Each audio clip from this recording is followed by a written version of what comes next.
Lakshmi organic industry में last day में हमें यहाँ पर प्रॉफिट बुकिंग देखने को मिली है। यहाँ पर अगर हम देखें तो करीब हमें 2.5% या फिर 2% का जो प्रॉफिट बुकिंग है वो देखने को मिला है। लेकिन लास्ट 5 डेज में इसने अपने इन्वेस्टर्स को लगभग 15% का रिटर्न दिया है। वहीं 1 मंथ में देखिए तो यहाँ पर 8% का रिटर्न दिया है। लेकिन यहाँ पर जो इन्वेस्टर हैं उन्होंने यह शेयर करीब 400 या फिर 400 प्लस पर खरीद रखा है। बहुत से इन्वेस्टर ने यह शेयर 420 या फिर 30 के आसपास ख़रीदा होगा, क्योंकि इसका जो सपोर्ट लेवल था वो 400 था और इसका जो 400 सपोर्ट लेवल था उसके नीचे यह शेयर लगभग 8 महीने तक कंसोलिडेशन में रहा था। लेकिन उसके बाद से जब इसमें गिरावट हुई तो यह शेयर 290 तक आ गया था और इसी के बाद से इसने जो अब ग्रोथ दिखाई है तो यहाँ पर हमको लगभग 20% का इसने रिटर्न दिया है लास्ट 15 डेज में। तो यहाँ पर अगर हम इसका जो स्टॉक प्राइस देखें तो अभी यहाँ पर 321 रुपये यह स्टॉक प्राइस चल रहा है और आने वाले समय इसका फ्यूचर क्या हो सकता है यहाँ पर हम इसके बारे में डिस्कस कर लेते हैं। तो इसका जो मार्केट कैप है वो करीब 86 करोड़ रुपए का है। वहीं इसकी जो बुक वैल्यू है 49 की है और ROE बहुत बढ़िया है, ROCE भी अच्छा है 25 का और स्टॉक PE है वो 33 का है। तो यहाँ पर सभी कुछ हमको अल्टीमेट देखने को मिला है लक्ष्मी ऑर्गेनिक में।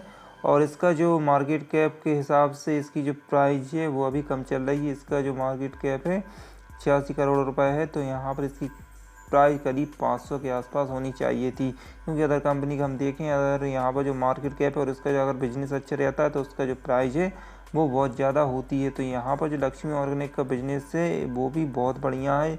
यह जो कंपनी है एथाइल सेक्टर में और जो केमिकल सेक्टर है उसमें अपना बिजनेस करती है। तो यहाँ पर हम इसके सेल्स पर भी एक नज़र डाल देते हैं। इसकी सेल्स कम रही है फिर घट रही है उसके बारे में भी हम जानते हैं। अगर हम क्वार्टरली सेल्स देखें तो यहाँ पर हमको अच्छा खासा इंप्रूवमेंट देखने को मिलता है। यहाँ पर मार्च 2022 में 880 करोड़ रुपए और दिसंबर में 860 करोड़ था और वहीं सितंबर 2021 में 608 करोड़ रुपए था। तो यहाँ पर हमको लगातार इसमें अपर मूवमेंट देखने को ही मिल रहा है, यहाँ पर कहीं भी डाउन ग्रोथ नहीं है। तो यहाँ पर इसका जो सेल्स है वो बहुत ही बढ़िया है। वहीं ऑपरेटिंग मार्जिन प्रॉफिट देखें तो यहाँ पर एक दिक्कत से पे यहाँ पर लास्ट क्वार्टर में इसका जो ऑपरेटिंग मार्जिन प्रॉफिट था वो 14% था, जो कि अब घटकर 8% हो गया है। तो यही एक कारण था कि जो इसमें प्रॉफिट बुकिंग होना चालू हो गई थी। इसका जो सपोर्ट लेवल 400 था उससे नीचे आकर करीब 290-95 पर या फिर 80 पर यह ट्रेड करने लगा था। तो यहाँ पर अगर हम लेकिन नेट प्रॉफिट देखें तो नेट प्रॉफिट में भी हमें अच्छा खासा जो रिटर्न है वो देखने को मिला है। यहाँ पर 15 करोड़ था नेट प्रॉफिट, जो कि 82 करोड़ पहुँच गया और यहाँ पर 57 करोड़ पहुँच गया था। तो यहाँ पर अभी क्वार्टरली रिजल्ट में थोड़ा सा हमको प्रॉब्लम देखने को मिला था, लेकिन हम इसका ईयरली रिजल्ट देखें तो ईयरली में इसमें हमें अच्छा खासा रिटर्न देखने को मिल रहा है। ये देखिए मार्च 2021 में 1768 करोड़ का इसने सेल्स किया था, वहीं मार्च 2022 में 3084 करोड़ रुपए का इसने सेल्स किया था और नेट प्रॉफिट में हमें अच्छी खासी तेज़ी देखने को मिली थी। इसमें 127 करोड़, इसमें 256 करोड़।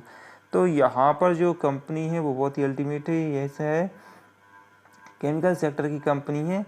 तो केमिकल सेक्टर में जो बेस्ट कंपनी है उसमें लक्ष्मी ऑर्गेनिक भी एक कंपनी है, जितनी भी बेस्ट कंपनी है।